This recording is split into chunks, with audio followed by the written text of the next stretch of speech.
Halo, kembali lagi bersama saya di pertemuan informatika.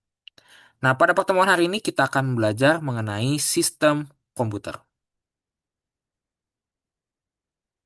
Mungkin kalian pernah ya mendapatkan materi ini di SMP, tapi akan saya ulang kembali.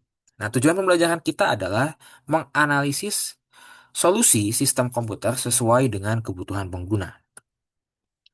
Materi kita ada dua di sini yaitu menganalisis kebutuhan pengguna dan merancang kebutuhan sistem komputer.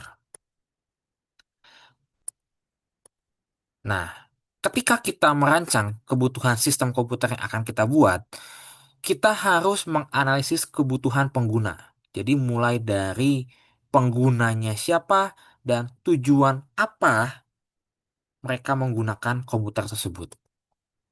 Nah, pengertian dari kebutuhan pengguna adalah persyaratan atau fungsi yang harus dimiliki oleh sistem komputer agar dapat mendukung pekerjaan, aktivitas, atau tujuan spesifik dari pengguna secara efektif dan efisien.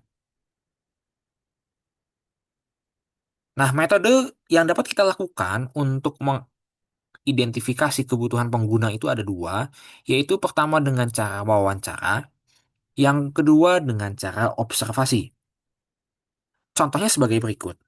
Ini adalah contoh dari analisis kebutuhan pengguna. Misalkan pengguna itu adalah seorang desainer grafis ya atau video editing, maka kebutuhan kuncinya adalah dia harus memproses eh, visual yang berat dan multitasking. Maka implikasinya nanti RAM-nya akan semakin mahal, semakin besar, dan semakin mahal, dan GPU-nya juga semakin tinggi, atau itu VGA ya. Kemudian administrasi kantor atau entry data. Nah, kebutuhan kuncinya adalah menyimpan banyak dokumen, menjalankan aplikasi perkantoran standar. Nah, eh, di sini implikasinya adalah CPU-nya atau prosesornya cukup yang kelas standar saja atau yang kelas menengah saja. Kemudian storage-nya mungkin bisa lebih besar karena menyimpan banyak dokumen dan kebutuhan juga ada kebutuhan printer di situ. Sedangkan yang gaming, kalau gaming kan dia butuh frame rate yang cukup tinggi ya, FPS yang tinggi. Maka dari itu CPU, CPU atau dan GPU-nya juga harus kelas atas, RAM-nya harus cepat, dan monitornya juga punya refresh rate atau hertz yang tinggi. Nah, kebutuhan bisa dibagi menjadi dua ya. Yang pertama adalah kebutuhan fungsional dan kebutuhan non-fungsional. Kebutuhan fungsional adalah apa yang harus atau apa yang harus ada dan harus bisa dilakukan oleh sistem. Contohnya, komputer harus bisa menjalankan Adobe Premiere Pro, misalkan seperti itu. Sedangkan non-fungsional berkaitan dengan karakteristik sistem. Misalkan, harus punya daya tahan baterai minimal 6 jam. Ini ketika kamu beli laptop ya dan punya boot time atau ketika jalankan komputernya itu sampai masuk ke sistem operasi Windows seperti itu hanya butuh waktu 10 detik misalkan seperti itu. Itu adalah kebutuhan non fungsional. Fungsional itu lebih kepada sesuatu yang bisa digunakan oleh penggunanya, sedangkan non fungsional lebih kepada karakteristik dari sistemnya seperti itu. Merancang kebutuhan sistem komputer. Nah, dalam merancang kebutuhan sistem komputer, ada beberapa bagian yang harus diperhatikan.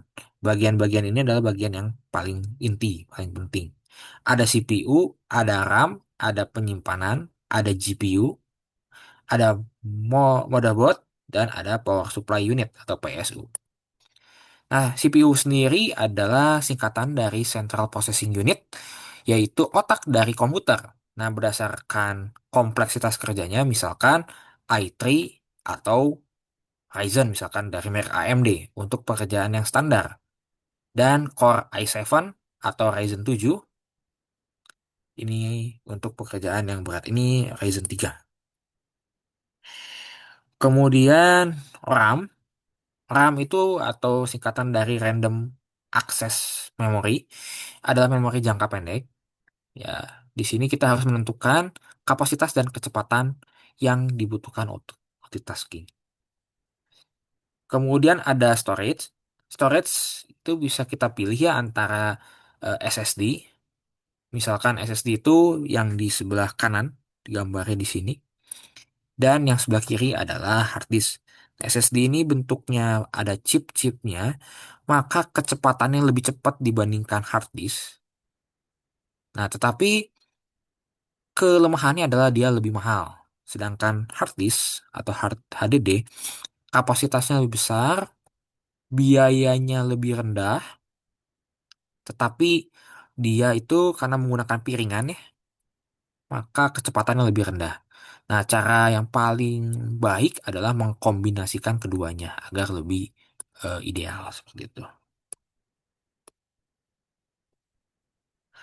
Kemudian GPU. Nah, GPU sendiri adalah singkatan dari Graphical Processing Unit, penting untuk gaming, ya, untuk desain grafis, dan untuk video rendering.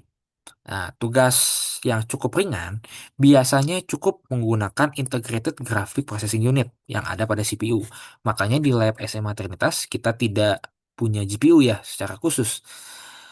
Yang kita pergunakan adalah Integrated Graphic Processing Unit yang ada pada CPU kita. Itu seperti itu. Karena tugasnya tidak begitu berat. Kemudian yang berikutnya ada Power Supply Unit atau PSU, adalah sumber daya. Maka kita harus menentukan watt yang memadai dan kualitas yang baik untuk menjamin stabilitas sistem. Seperti itu. Dan yang terakhir, menentukan perangkat lunaknya juga penting. Ketika kita ingin menjalankan sesuatu aplikasi, misalkan kita ingin menjalankan Final Cut Pro. Nah, aplikasi Final Cut Pro itu kan hanya ada di macOS. Maka kita harus menentukan sistem operasi apa sih yang bisa menjalankan aplikasi tersebut seperti itu. Nah, makanya untuk menentukan perangkat lunak sendiri, kita bisa lihat ada menentukan sistem operasi, bisa, mau itu Windows, macOS, atau Linux. Pilih berdasarkan kompatibilitas aplikasi dan perangkat kalian, dan preferensi kalian, kalian sukanya yang mana, seperti itu. Nah, menyesuaikan dengan batasan, ini juga kalian harus pahami bahwa kalian tuh harus realistis ketika merancang sebuah komputer. Nah, realistisnya harus dipertimbangkan beberapa aspek ini. Yang pertama adalah tujuannya untuk apa sih? Ya, kalau tujuannya untuk office saja ya nggak perlu spek yang tinggi-tinggi dong. Kemudian anggarannya ada berapa? Ini juga penting. Dan efisiensi daya atau kinerja. Nah, kalau kalian listrik di rumahnya wattnya kecil gitu ya, nggak bisa ngangkat yang besar, komputer-komputer dengan watt yang besar, maka pilihlah PC yang hemat daya ya seperti itu dan punya watt yang kecil.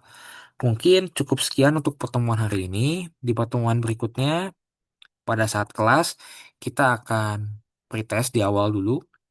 Kemudian nanti ada LKPD yang harus kalian kerjakan. Terima kasih.